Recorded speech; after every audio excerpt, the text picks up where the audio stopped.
तो नमस्कार everybody, welcome back to channel. तो दोस्तों आज बीते जो एक आध साल गया है जिसमें महाराष्ट्र को काफ़ी बड़े फंड में मिले हैं रेलवे लाइन को लेकर। और जब जब यहाँ पर रेल बजट को जारी किया गया तो सबसे जो बड़ा फंड है ना, अगर महाराष्ट्र को देखा जाए तो यहाँ पर नई रेल लाइन बिछाने के लिए मिला है।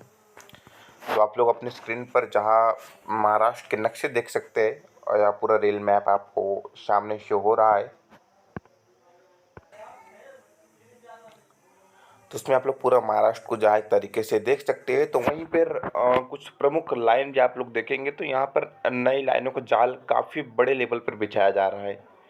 तो चलिए थोड़ा जूम करेंगे और हम लोग पूरी तरीके से इसको समझेंगे कि फ़िलहाल कौन कौन सी लाइन और कितनी रेल लाइन भी महाराष्ट्र में एक्टिव है या जिस पर अभी वर्क में हाल फिलहाल में वर्तमान में काम चल रहा है। तो दोस्तों सबसे पहले अगर आप लोग यहीं पे नागपुर की तरफ आ जाते हैं तो आपको नागपुर देखने के लिए मिल जाता है।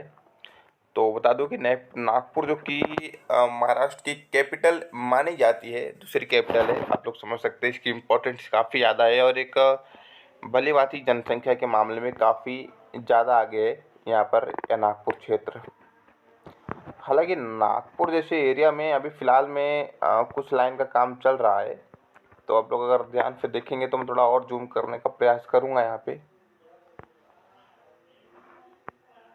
तो आप लोग देख सकते हैं दोस्तों कि यहाँ पर जो नागपुर है, नागपुर से ही एक रेल लाइन बनाई जा रही है नागपुर के मध्य में। हालांकि यह नई नहीं रहेगी, यह जो रहेगी यह रेल लाइन यह पुरानी है और मीटर गेज की लाइन थी जो कि इतवारी तक एक्टिव है। और काफ़ी बार मैंने आपको ग्राउंड पे भी उतरकर इसकी जानकारी उपलब्ध कराई थी। तो आप लोग देखिए कि नागभीड़ है भाई, तो नागभीड़ एक्चुअली ना काफ़ी इंपॉर्टेंट रेलवे स्टेशन हो जाता है अगर सही मायनों में देखा जाए। तो जहाँ पे नागपुर एक तरफ पे चंद्रपुर वाली लाइन पर आकर जुड़ा हुआ है और यही लाइन सीधा अगर आप देखेंगे तो नागभीड़ से वर्षा होते हुए यह लाइन जो है निकल जाती है गोंदिया के लिए। तो यह रेल लाइन पर स्थित है नागभीड़ और नागपुर के इतवारी से नागभीड़ को गेज कन्वर्जन नामांतर परिवर्तन का कार्य पहला तो यह कार्य किया जा रहा है। तो यह भी काम चल रहा है। वहीं वर्षा से गढ़चिरौली, अभी वर्षा से गढ़चिरौली जोड़ने का काम भी चल रहा है। ये पूरी तरीके से नई रेल लाइन है और थोड़ा सा नक्सलवादी एरिया होने की वजह से यहाँ पर यह रेल लाइन बिछाने में काफ़ी तकलीफ़ें आ रही है, बट फिलहाल काम चल रहा है दोस्तों। इसका काम रेलवे लाइन ने मंजूर किया था और अगर यह रेल लाइन बन जाती है तो जो गढ़चिरौली की कनेक्टिविटी है काफ़ी अच्छी हो जाएगी, क्योंकि मौजूदा समय में गढ़चिरौली से अगर आप दोस्तों नागपुर आते हैं तो आपको वर्षा नागभीड़ होकर फिर उमरेड होकर जो है नागपुर आना पड़ता है। और ऐसे में क्या होता है कि एक लंबा सफ़र जो है आपको तय करना पड़ता है। आप लोग देख सकते हैं कि वर्षा से जहाँ गढ़चिरौली की दूरी 53 किलोमीटर की है, तो उसको यहाँ पर मान परिवर्तन नहीं, बिल्कुल जबकि नई लाइन बनाई जाएगी। तो ये होगी नागपुर के एरिया में से एक नई रेल लाइन। और फिर आप लोग और देखेंगे तो ये रहा नागपुर का जो दोस्तों सेक्शन है कन्हान, जो कि गोंदिया वाला जो सेक्शन नागपुर से निकलता है, तो वहीं पे एक सेक्शन निकलता है दोस्तों कन्हान होकर ही गोंदिया के लिए लाइन निकलती है। और बता दूं कि कन्हान से ही ना एक नई लाइन को बनाया जाएगा और ये जो रेल लाइन रहेगी सीधा बूटी बोरी तक जाने वाली है। एक्चुअली बूटी बोरी जो है काफ़ी इम्पोर्टेंट स्टेशन भी है और हालांकि ज़्यादा बड़ा स्टेशन अभी है नहीं और इसको जोड़ा जाना है। तो यह रेल लाइन पर भी काम चल रहा है और यह रेल लाइन यहाँ पर दोस्तों क्रॉस करने भी वाली है। मतलब ये जो दूसरी रेल लाइन जा रही है आमान परिवर्तन होकर, इस लाइन को क्रॉस करते हुए यह रेल लाइन को गुजारा जाएगा। तो इसके ऊपर भी काम चल रहा है और बहुत जल्द इसकी काम की शुरुआत जो है आपको आगे बढ़ते हुए दिखाई देगा। ऑलमोस्ट 47 किलोमीटर की रेल लाइन फ़िलहाल रहने वाली है, तो उसके ऊपर भी काम चल रहा है। तो यह नागपुर के क्षेत्र की 2 इम्पोर्टेंट रेल लाइन हो गई। उसके अलावा अगर आप लोग वर्धा ज़िले की तरफ में आते हैं तो वर्धा से कलम वाली जो रेल लाइन है एक्टिव है और इसका वगैरह सब कुछ हो चुका है। तो दोस्तों कलम से लेकर अगर आप लोग ध्यान से इसको देखेंगे ना तो बहुत अलग अलग तरीक़ों से यह रेल लाइन गुजरी है।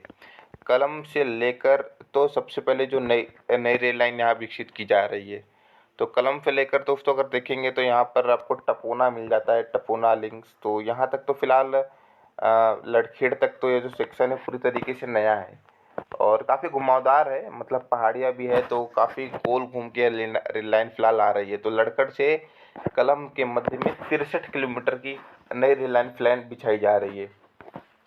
वहीं यावत महल से जो सेक्शन जाता है ना, यावत महल से सीधा देखेंगे मूर्तिजापुर, फिर वो काफ़ी लंबा सेक्शन हो जाता है। तो इस सेक्शन पर भी सामान्य परिवर्तन किया जाना है। तो अगर आप लोग इसको थोड़ा सा देखेंगे तो थोड़ा सा मैं आपको दिखाता हूँ जूम करके। देखिए दोस्तों, ये रहा यावत महल।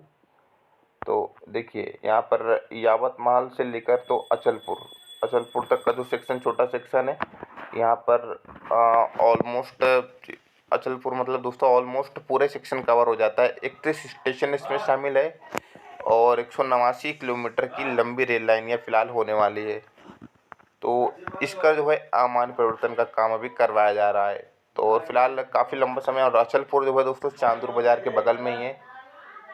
और आपको बता दूं कि चांदुर बाज़ार भी जो है बैतूल की तरफ से रेल लाइन आ रही है, तो इसको भी चांदुर बाज़ार में जोड़ा जाना है। और हालांकि फ्यूचर में अचलपुर से चांदुर बाज़ार को भी जोड़ा जाना है, तो इस पर भी चर्चाएं फिलहाल चल रही है।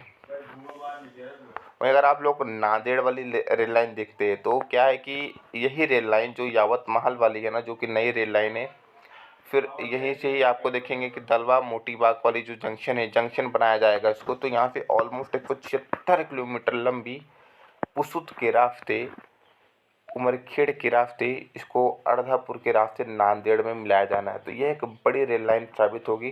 तो ऑलमोस्ट काफ़ी बड़ी बड़ी रेल लाइन इस एरिया में डेवलप की जा रही है।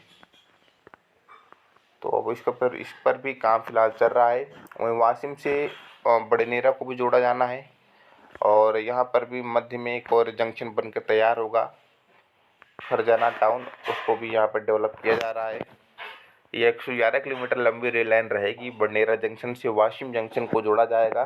पूरी तरीके से नई रेल लाइन फिलहाल ये भी रहने वाली है। तो इस पर भी वर्क हो रहा है और वर्क को चालू किया गया है। वहीं अगर आप लोग और आगे की तरफ देखेंगे तो ये आपको एक छोटा सा सेक्शन मिलता है दोस्तों। ये सेक्शन आता है दोस्तों एक्चुअली खंडवा की तरफ से, और आता है अपने अकोला के पास आकोट तलक। तो पहले तो आकोट से लेकर यहाँ पर आप लोग देखेंगे आड़गांव बुजुर्ग तक का जो सेक्शन है, यहाँ पर सामान्य परिवर्तन किया जा रहा है। और आड़गांव बुजुर्ग से लेकर जामोद से लेकर इसको फिर वापस से दोस्तों तुकड़ताड़ जंक्शन में मिलाया जाएगा। और जो बीच का जो सेक्शन है ना, धुलघाट और हिवरखेड़ा वाला, एक्चुअली मीटर गेज का सेक्शन है। और यहाँ पर आप लोग ध्यान पे देखेंगे तो पहाड़ियाँ बहुत ज़्यादा है, तो कटिंग फिलिंग बहुत ज़्यादा होने वाली है, इसलिए इसके अलाइनमेंट को ही चेंज करके दूसरी तरफ से लेकर जाया जा रहा है। और आगे जाके ये रेल लाइन जो है खंडवा में मिल जाती है। तो इस पर भी काम अभी चल रहा है। और अभी हाल फिलहाल में तो आप देखेंगे कि शेगांव के पास में खामगांव आपको मिलता है, जो कि जलम जंक्शन से एक सब पॉइंट है। यहाँ से रेल लाइन निकाली जा रही है। एक्चुअली दोस्तों ये भी पूरी तरीके से नहीं है, तो खामगांव के आगे भी रेल लाइन हो जाएगी। तो खामगांव से निकाल के इसको जालना में लेकर आया जाएगा। जालना जो कि दोस्तों औरंगाबाद और पोरा जंक्शन के मध्य में बहुत इंपॉर्टेंट स्टेशन है। ऑलमोस्ट 143 किलोमीटर लंबा जो है रेल लाइन फिलहाल होने वाली है। तो इस पर भी वर्क अभी चल रहा है। तो ये एक रेल लाइन यहाँ हो गई। फिर आप और आगे की तरफ आएंगे तो भुसावल वाला जो सेक्शन है, जो कि सीधा निकलता है दोस्तों हमारे बम्बई रूट पे। तो यहाँ पर जलम जंक्शन से लेकर मतलब अगर आप देखेंगे मलकापुर भुसावल के मध्य में आपको मिलता है बोडवाड ये स्टेशन है, और फिलहाल अब जंक्शन बनने की कगार पर है। तो यहाँ सर भी पचोरा जंक्शन के मध्य में कनेक्टिविटी बहुत बेटर होने वाली है। और थोड़ा सा डिफरेंट रेल लाइन है, मतलब कुछ जगह नई रेल लाइन है, कुछ जगह पर सामान्य परिवर्तन भी होगा इसका। तो ये जो रेल लाइन रहेगी दोस्तों, जो कि अगर देखेंगे कि पोटवाड से लेकर भागडारा के मध्य में पहले तो 39 किलोमीटर लंबी इसको जो है नई रेल लाइन बनाई जाएगी। फिर जो बचा हुआ सेक्शन है, यहाँ पर पहले से रेल लाइन स्थित है, तो दोस्तों इसको यहाँ पर सामान्य परिवर्तन किया जाएगा। मतलब पुरानी लाइन को उखाड़ कर इसको जो है नई रेल लाइन बिछाई जाएगी। और यह रेल लाइन सामान्य परिवर्तन वाली रहेगी 56 किलोमीटर की। साथ स्टेशन भी है जामनगर से पचोरा के मध्य में। तो एक तरीके से देखा जाए तो काफ़ी अच्छी है। अगर आप ध्यान से इस पूरे मैप को देखेंगे ना, तो सिर्फ इतने एरिया को जोड़ने के लिए मतलब आप देखेंगे तो भाई जो इस तरफ की स्टेशन पर बनी पूर्णा, जालना, औरंगाबाद, मनमाड़, फिर आगे इस तरफ देखेंगे तो किनवत, फिर यहाँ पर ये सब आदिलाबाद वाली जो रेल लाइन है, निजामाबाद वाली, यहाँ तक के जो सेक्शन है, यहाँ पर बीच में अगर जोड़ने के लिए सिर्फ एक रेल लाइन, वो भी सिंगल, जो कि अकोला से पूर्णा के मध्य में आती है, जो फिलहाल एक्टिव है। बीच की कनेक्टिविटी थी ही नहीं यहाँ पर, और यह बीच की कनेक्टिविटी में को जोड़ने के लिए इतनी सारी रेल लाइन को यहाँ बनाया जा रहा है। आप मैप के माध्यम से समझ सकते हैं कि इसकी इम्पोर्टेंस कितनी ज़्यादा क्यों है। हालांकि फ़िलहाल काम चल रहा है और इसको जोड़ा जाना काफ़ी इम्पोर्टेंट भी रहेगा यहाँ के लिए। आप लोग देख सकते हैं। फिर आगे की तरफ आप लोग आते हैं तो भुसावल वाला सेक्शन आपको मिल जाता है। भुसावल से ही सेक्शन जो है दोस्तों मुंबई के लिए निकलती है, क्योंकि भुसावल से ही फिर मनमाड़ रहती है गाड़ी, और मनमाड़ होकर कल्याण की तरफ या मुंबई एलटीटी की तरफ निकल जाती है। और यहीं से तो भुसावल से ही दोस्तों सूरत वाला सेक्शन भी निकलता है, जो कि नंदुरबार होकर निकल जाता है। तो यहीं से ही एक और रेल लाइन का काम चल रहा है। तो भुसावल के पास ही जो नरदाना, फिर धूले के पास ये जो मनमाड़ वाला जो सेक्शन है दोस्तों, ये एक्चुअली एक नई रेल लाइन का हिस्सा है, जो कि इंदौर मनमाड़ हाल ही में सेक्शन हुआ है। 309 किलोमीटर की रेल लाइन रहेगी, जो कि इंदौर के पास से निकल रही है, और इस पर बहुत बेहतरीन तरीके से काम फ़िलहाल अभी हो रहा है। तो इस पर भी काम शुरू हो चुका है, और बताते चलो कि इस पर भी कैबिनेट की मंजूरी मिल चुकी है। अब मिलना है तो सिर्फ बजट की कमी है, जिसके बाद यह रेल लाइन को सुचारू रूप से 309 किलोमीटर लंबे रेल लाइन पर काम जो है शुरू कर दिया जाएगा। तो यह भी काफ़ी इम्पोर्टेंट है, और इस पर भी बहुत जल्द दोस्तों इस रेल लाइन को भी शुरू कर दिया जाएगा। वहीं दूसरी रेल लाइन एक और देखते हैं दोस्तों, जो कि अहमदनगर के पास से ही जोड़ा जाना है। पहले दोस्तों अहमदनगर से अगर आप देखेंगे तो यहीं से कुछ आपको थोड़ा सा अलग रेल लाइन देखने के लिए मिलेगी। जो बीच का सेक्शन है ना, ये वाला आपको मैं थोड़ा सा इसकी डिटेल्स जो है उपलब्ध कराता हूँ, क्योंकि यह रेल लाइन ना फिलहाल एक्टिव है नहीं। देखिए आप लोग, ये सिंगल लाइन है, और डीजल लाइन सिंगल लाइन है, और ऊपर से इलेक्ट्रिफिकेशन भी नहीं हुआ है।